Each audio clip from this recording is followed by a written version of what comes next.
A classic comedy movie growing up in the 90s was the 1990 surprise hit, Problem Child. Set in the fictional suburb of Cold River, Illinois, it tells the story of a devilishly misbehaving 7-year-old orphan boy named Junior, played by Michael Oliver, who has been rejected by foster parents dozens of times ever since he was a baby because he is a wicked problem child. What's so funny? You are, you stupid dick! You see, he's wicked! He lives in an orphanage, becomes pen pals with a notorious killer named Martin Beck, played by Michael Richards, and terrorizes all the nuns. Yikes! A penguin in a pot!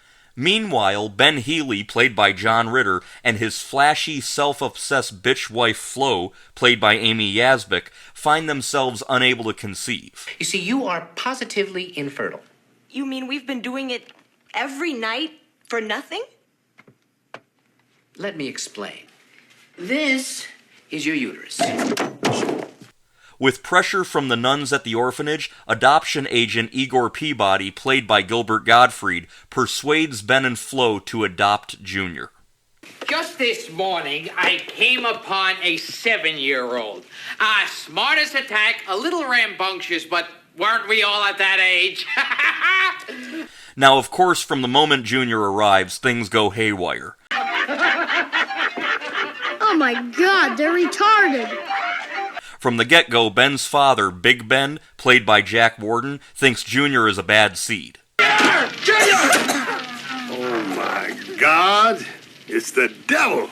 He worries that Junior's misbehavior is going to cost him his upcoming mayoral campaign. Eventually, Ben and Junior go on a camping trip with the neighbor, Roy White, played by Hill Street Blues' Peter Jurasik. Roy is a jerk to both Ben and Junior, and when Junior is ostracized by Roy's kids, he pisses on their campfire and then lures a bear into their campsite with a raw steak. Roy! Help! Later at the birthday party of a spoiled brat who berates him for being adopted and doesn't let him watch the magic show, He's got cooties. He's not even a real kid. He's adopted.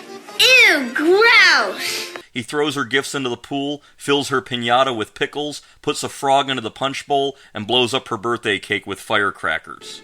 Perhaps this was the one step too far. He also turns the tables on bullies at a baseball game by beating them up with a baseball bat.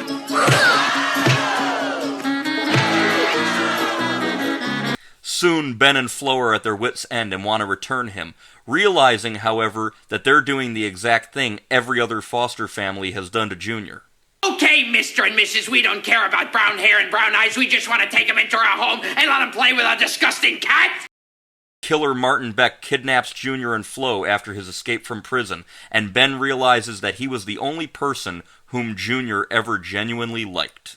Now, this movie was directed by Dennis Dugan in his directorial debut, and the casting process of this movie was remarkable. For the role of Ben Healy, John Ritter was far from the first choice. They considered Chevy Chase, but he was busy making Christmas Vacation. So then they considered Steve Martin, but he was busy making My Blue Heaven with Rick Moranis. So then they took a look at Rick Moranis, but he was busy doing Ghostbusters 2. So then they looked at Dan Aykroyd, but he was also doing Ghostbusters 2. They went to John Travolta, but he turned it down to make Look Who's Talking 2. So then they went to Kurt Russell, but he was busy working on Tango and Cash. Finally, they went to Richard Dreyfuss. Dreyfuss seemed like the final choice, but was going to cost a lot of money. Before going with Dreyfuss, director Dennis Dugan suggested John Ritter, whom he had worked with in the past. While the studio was initially reluctant as they felt they needed a more famous actor, they eventually relented, and the rest is history. Second billing went to actor Jack Warden, and Jack Warden was always the choice of Dennis Dugan for the role of Big Ben Healy. Are you out of your mind, for God's sakes? Putting that little monster in the game? I'm running a campaign here. I have to look good. Initially, Warden turned down the role until Dugan offered him half of his net points, a percentage negotiated beforehand of the net profit of a movie. Jack Warden was so touched by that, he took the role and refused the offer. Similar to the role of Ben Healy, Amy Yasbeck was not the first choice to play his wife Flo.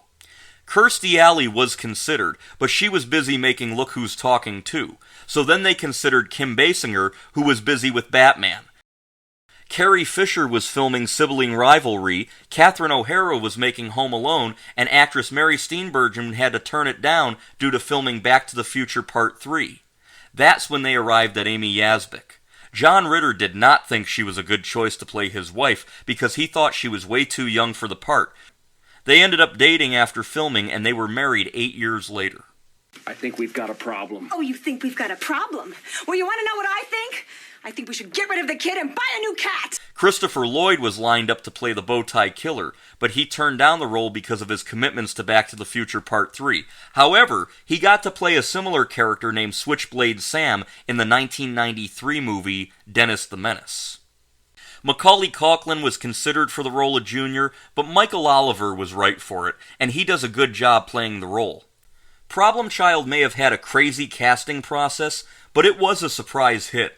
It made over $72 million worldwide, and it became Universal's biggest hit in the summer of 1990.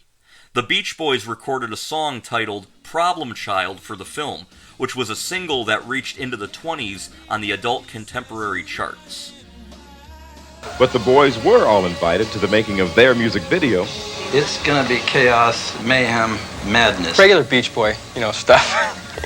Actually, usually we have more girls in our videos than this one. I know. That's why I came down here. There's no girls here. What kind of crap is that? This is an odd type of dark humor comedy, but it works. I give it a solid 8 out of 10. I recommend it.